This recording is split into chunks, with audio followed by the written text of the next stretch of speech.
Good morning, everyone. Welcome to First Church of Religious Science here in New York City, where we're broadcasting. We're here to celebrate this morning spiritual ideas that we are one with the One, discuss the endless possibilities of spirit, and the infinite love that connects us all. For those of you joining again for the first time, welcome to this community. Let me share about what we offer each week. Wednesday at 7 p.m., same Zoom link. Jimmy hosts and facilitates our creative living webinar and gathering, which generally explores practical tools for creative living and thriving in today's ever-changing world. So there's spiritual principles being discussed, different topics. And every Thursday, I facilitate the Louise self-healing gathering, which I've been doing every week for many, many years. We come together on Sundays to embrace timeless spiritual truths that uplift and transform. And always the design is to remind you of how great you are and the power you have at your disposal. So whatever brought you here today, curiosity, perhaps, a longing for a connection. Maybe you got a text from Jimmy, or it could be you got a quiet whisper that said, get on that call, connect today. However it happened, you belong here. Ernest Holmes said it best. He said, we are not here to be alone. We're here to be part of something greater, something absolutely magnificent. So you're all welcome, and it's just wonderful to have you all with us. In terms of support of the center, everything we do here is on a love offering basis. And some of you have been asking a lot lately, what can you do? In terms of what you can do, if you're watching us on social media, liking and commenting and sharing with your friends is really a wonderful way to help us reach out to people. And some of you want to support us financially. There's always options in the chat you will see on the Zoom to your right, or on any of the other programs. So you can do whatever you can do, and please don't feel obligated. Just know that whatever you do is appreciated. You can also send a gift or a check to First Church at 204 West 84th Street, New York, New York. I'll give the address again, 204 West 84th Street, New York, New York, 10024. So, thank you. Again, thank you for all the messages. Thank you for all the encouragement. But no, your presence alone means a lot to us. Even when we join together, it's a very empowering thing. It creates ripples of transformation. So showing up with an open heart is a gift in and of itself to us and to everyone on the call.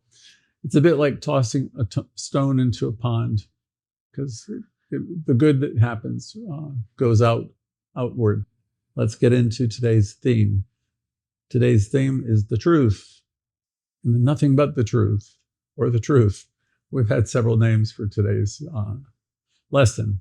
Know that it's a talk about truth. Ernest Holmes describes it beautifully. He says, love is the self-givingness of spirit, and goes on to say that the desire of life itself is to express itself in terms of creation. In my classes over the years, it was shown to me in classes that life itself is in the express business, and we're all here to come into this world to express ourselves, to be authentically ourselves, and to express and to grow and to flourish. So think of life as being the self-givingness of spirit. The desire of life is to express. This love is spirit expressing itself through you, as you, in every moment. I've had many classes where the teachers would say, you're in the express business, and we're here to live with a certain happiness, joy, and excitement. Let me share a story with you. Perhaps you've heard it before, but its message is timeless. There was once a man who spent years searching for meaning. He climbed mountains, he sat with wise teachers, read books, and devoured everything he could. manuscripts, books, anything he could find, hoping to uncover the answers that would finally give his life more meaning, clarity, purpose. And like many of us, after a lot of searching, one day he found himself alone, sitting quietly, staring out at his window at the beauty of his yard down below, the world around him. And in that moment, he realized at last the truth that he had been chasing all these years was never hidden. It had been within him all along. This story resonates with me. It probably does with you. There's other stories like that. The Wizard of Oz. The character was off to see the wizard. Reminds me of some of my earlier jaunts. You're looking for answers, people, places, and things. Looking for things you don't think that you have, that you might think are in others. And eventually you'll come to the conclusion, there's no place like home. And deep at the center of your being, you'll realize it's within you. And it's there. It's as you learn to pause and reflect, you realize this thing I'm looking for is a part of me already. And as you learn to be still, you're going to realize there's an expression from Ram Dass: be still and know that you are God. Be still and commune with that, and it will lead you. It will guide you. We have an internal guidance system. So, in terms of this story, the first one, or even the Wizard of Oz, do these stories resonate with you? There's no place like home, and whatever you're looking for is already there. How often, though, do we look outward for what we already possess? How often do we believe this next book, this next audio, this next piece of advice will finally bring us clarity or bring us transformation, only to discover that, again, this thing you're seeking is already, you possess it already. So it's flowing within us. It's just waiting for us to recognize it. My dad used to say to me all the time, said it before, spirit won't be the uninvited guest.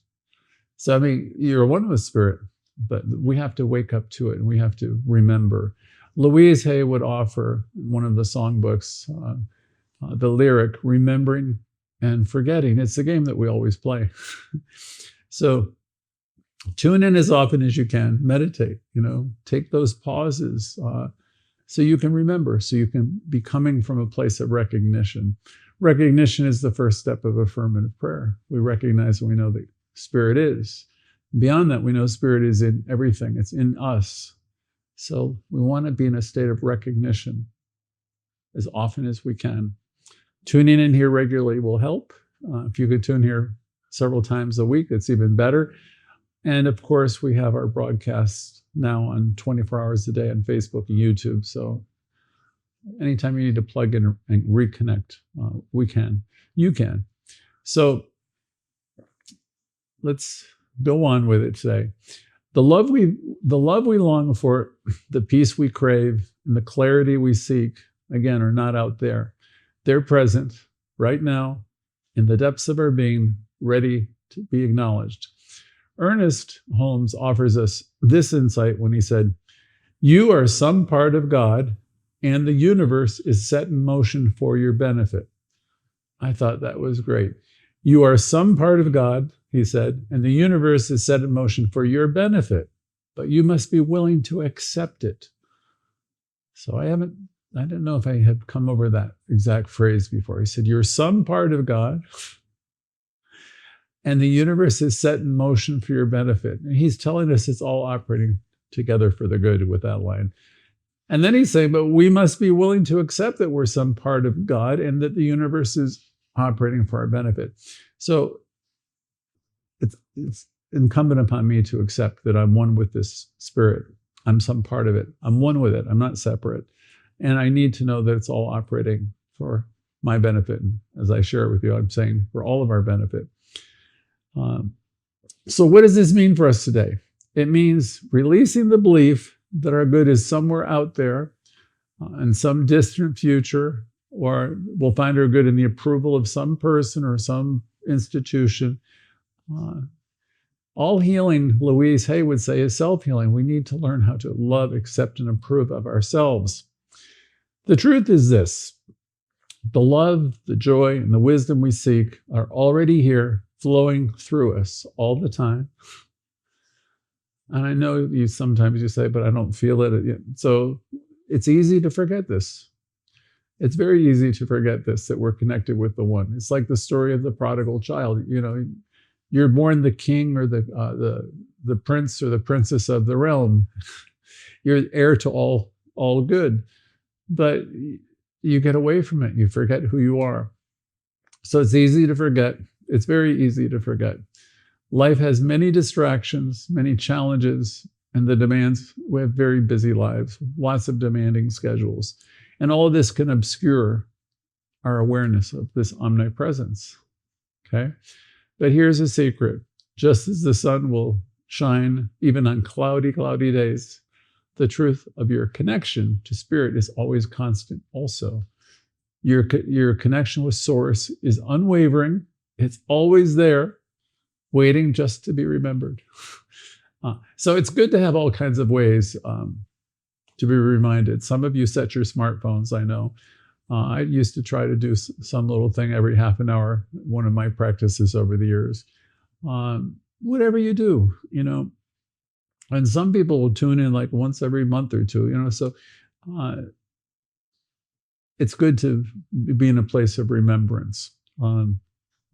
Ernest Holmes reminds us with these words of reassurance. There is a power within you which knows how to meet your every need, to solve every problem, and to bring you every answer.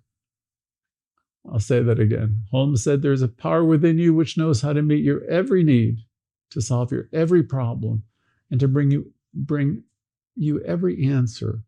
This power, again, is not distant or only reserved for the few, the practitioners or the ministers. It's not reserved just for them.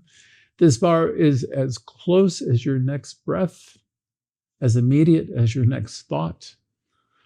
So today, let's take a moment to bring all of that in, to rediscover this truth that's always been here. The truth that connects us to the infinite flow of life, to spirit.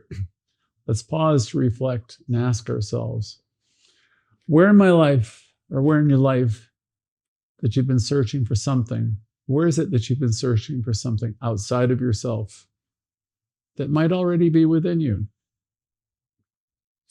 Maybe you've been looking for it in another person. Love. Maybe you've been looking for acknowledgement from someone or something else. If so, just make a note of it. How might your life and your experience change if you really embrace the idea that I'm whole and complete? Again, how might your life change if you embrace the idea that I'm whole and I'm complete? Next question. Do you trust that spirit is working for your good, even when it doesn't feel like it is, or when things seem very uncertain? Let's affirm this truth together. I am an expression of infinite love. Love flows through me now, guiding my steps and uplifting my life. So if you're ever in doubt, that's a great one. And say to yourself, I am an expression of infinite love. Love flows through me now, guiding my steps and uplifting my life. Feel the power of these words and let them settle into your heart as a reminder of the truth that lives within you. Another question, similar. How can we remain open to the infinite flow of spirit when life sometimes feels like it's working against us or it feels uncertain? How can we release the need to judge every situation, every person? And instead of doing all of that, trust that life is unfolding perfectly for us. Trust that we are in the perfect place, perfect time. How can we do this? Dr. Holmes teaches us true thought deals directly with cause. So he's asking us to not focus on all the effects, but to come back to cause, realizing that we are cause to our own experience, and to realize that we have the power to set things in motion. His suggestion is that we always approach truth as if we were in its inner sanctuary, realizing you are one with the one, and he wants you to realize you have that power. So bring it back to yourself and not put your power in the external circumstances. So this means living more with the awareness that spirit is never absent, always a part of you. It never withholds. It can't withhold. Your wish is its command. So bring that awareness into that truth into your awareness, that I am one with the Father, I'm one with Spirit. Again, Holmes' suggestion is approach this truth as if we were in its inner sanctuary. Again, this means living with the awareness that Spirit can't be absent from you. It can't withhold from you. It's always present, always active, and always working for your highest good. Imagine the freedom and joy if you were to do that, or do that a little bit more often. The freedom and joy you would have from knowing that connection. It comes from fully embracing this idea, Spirit within. So let's do that. Spirit is within. I am one with the one, right? You're already connected to the infinite flow of Spirit. There's no need to search. There's no need to strive. There's no need to worry. It's here. It's now. It's moving in you, operating through you as you. The question again, how can I remain open to the infinite flow? How can I stay open to this Spirit? Even when it just seems all so uncertain. Once again, as before, we ask ourselves, can I release the need to judge? Can I release the need to judge every situation and instead trust that life is operating and all is well? Everything is unfolding perfectly. Spirit is here, it's now, it's never sporadic, it's never distant. Always present, always active, and always working for our highest good. This kind of consciousness you develop from being here, working with your affirmations. We're here to learn how to live with positive expectancy. Refuse to be offended. We're here to see the good. You've heard me talk about my teachers. Edwina Gaines was one. She would talk about, she's here to see the God in the good, or the good in the God. As a practitioner of this teaching, we're always looking to see the good. This kind of consciousness, this kind of awareness transforms how you will see the entire world, of course. And it will also transform how you show up in this world. Again, this morning, I'd like you to imagine for yourself the freedom and the joy you could have and the power that will come to you from truly knowing this, that you're already connected to the infinite flow of life. There is no need for you to go anywhere, to search, to strive, or to wait. It's here. It's now. It's moving in you as you. For many generations, many of us were taught to think the Spirit is something up above, perhaps judging us, certainly removed, out there somewhere. Perhaps it was a distant force. Perhaps it was something you thought you had to petition or pray to or bargain with. We were told to pray, and we're taught to pray, perhaps like you're asking for a favor from above, hoping that your request would be granted. How many times have we heard phrases also like, well, if it's God's will, this will happen or that will happen. These kind of words can make it seem as though our good is being withheld. Our good is being withheld, waiting for some divine condition to be met. But here's the deeper truth. Spirit's not separate from you. It can't withhold. Spirit is you. Spirit's will isn't mysterious. It isn't reserved for special moments either. Its will is wholeness, your joy, and your growth. Again, its will is wholeness.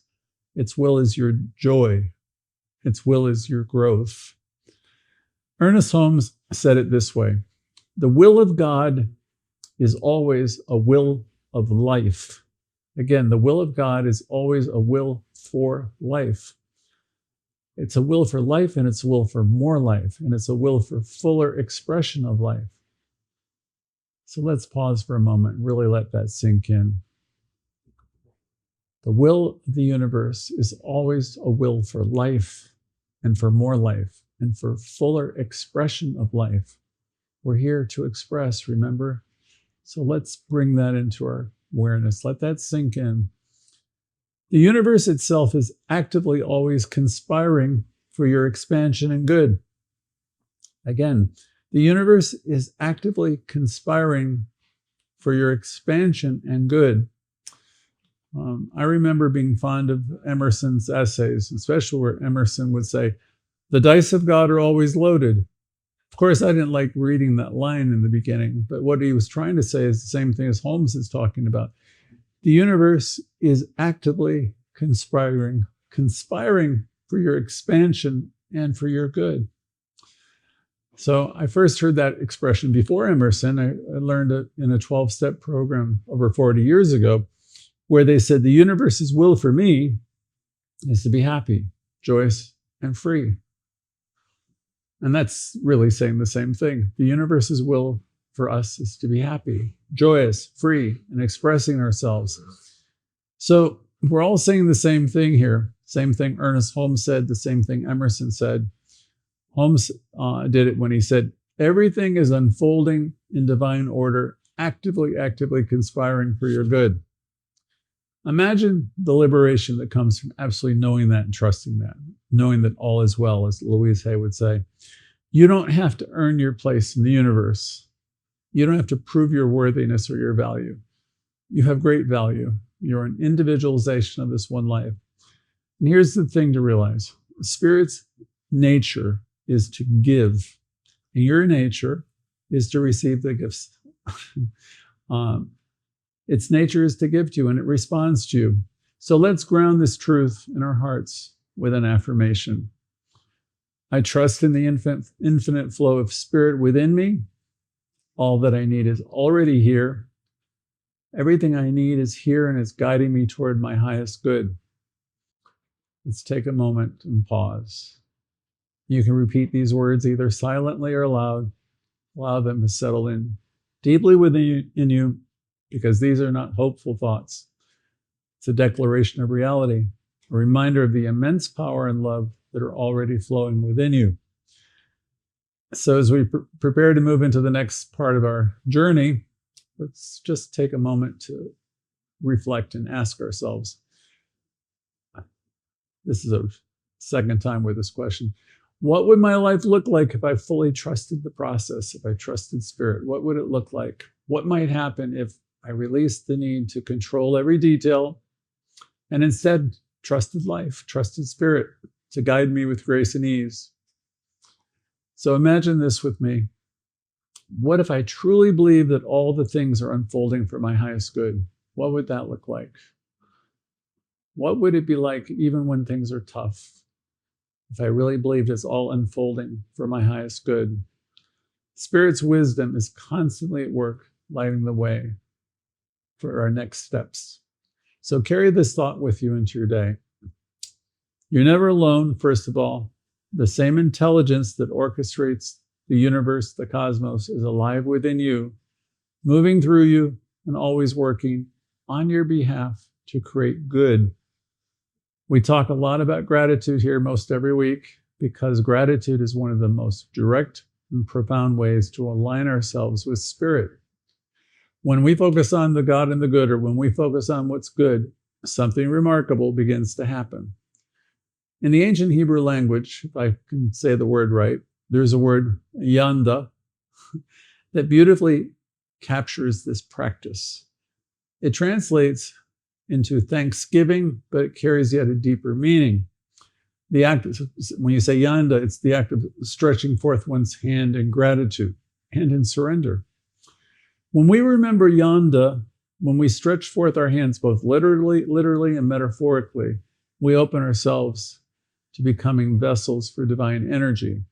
But gratitude is more than just a fleeting emotion.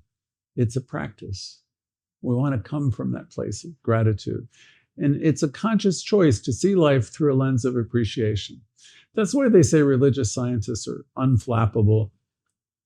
Many of them refuse to be offended because they're so laser focused on seeing the good. practitioners practice. We practice, that's why we call it affirmative living. We practice seeing the good in each and every moment.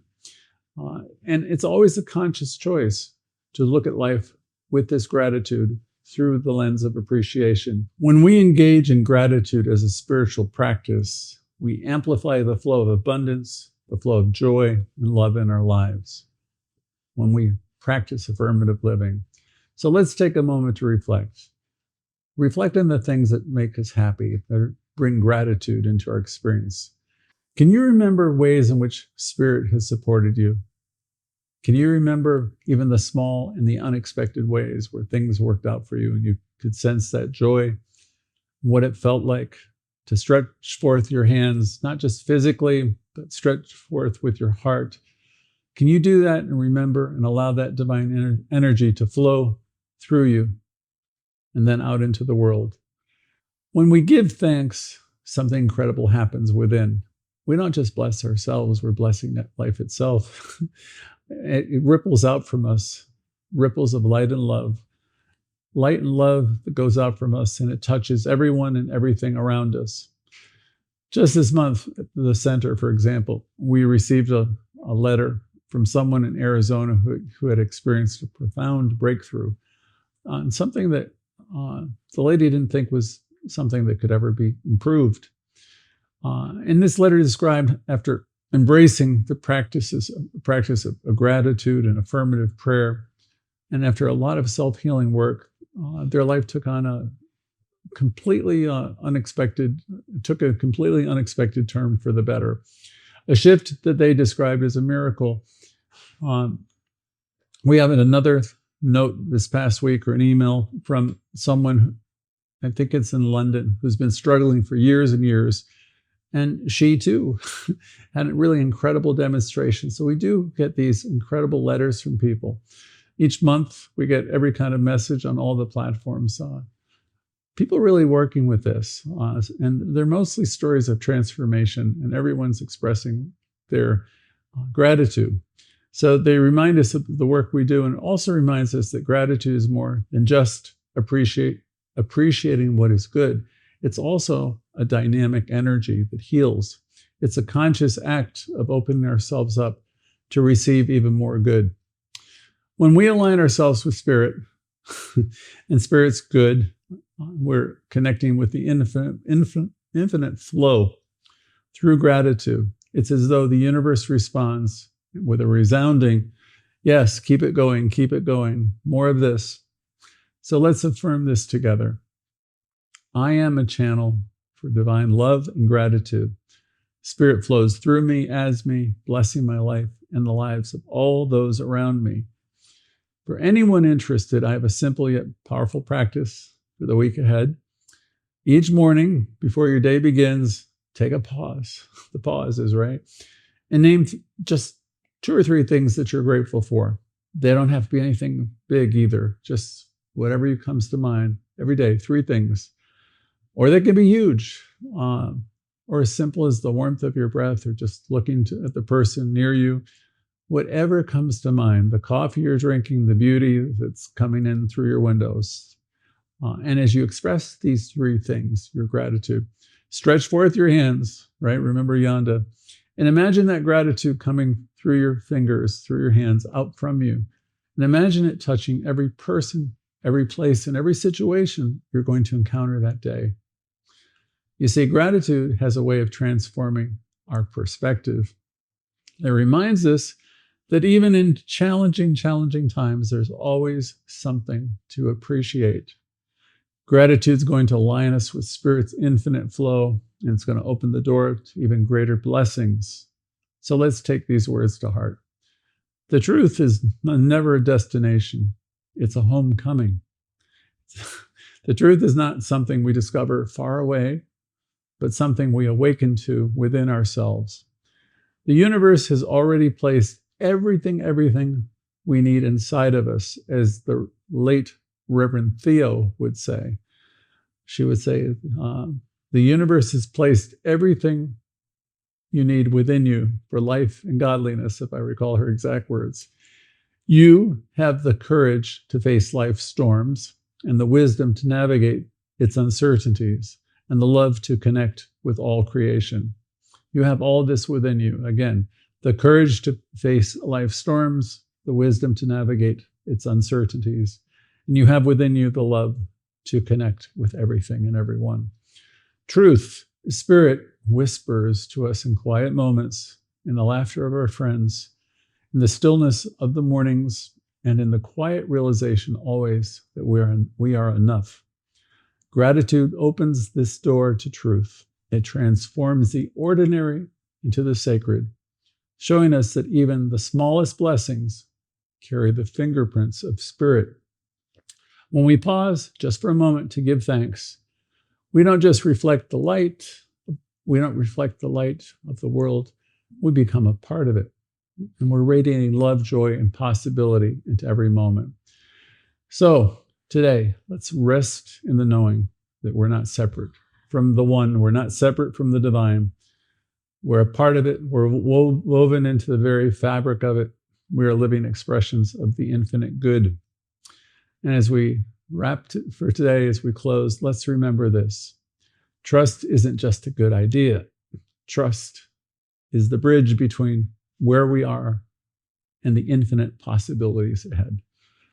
Let us close our time together with a moment of affirmative prayer, a prayer that celebrates the truth of who we are and the infinite good that flows through our lives. I know that I'm one with the infinite presence that moves through all of creation. I align myself now with the divine flow, trusting that Spirit is guiding me, trusting that Spirit is supporting me and expressing itself through me in perfect ways. I give thanks for the love. I give thanks for the love and the light that fills my heart, the wisdom that lights my path, and the peace that surrounds and sustains me always. In this moment, I recognize the truth of who I am, a unique and essential expression of Spirit, blessed beyond measure.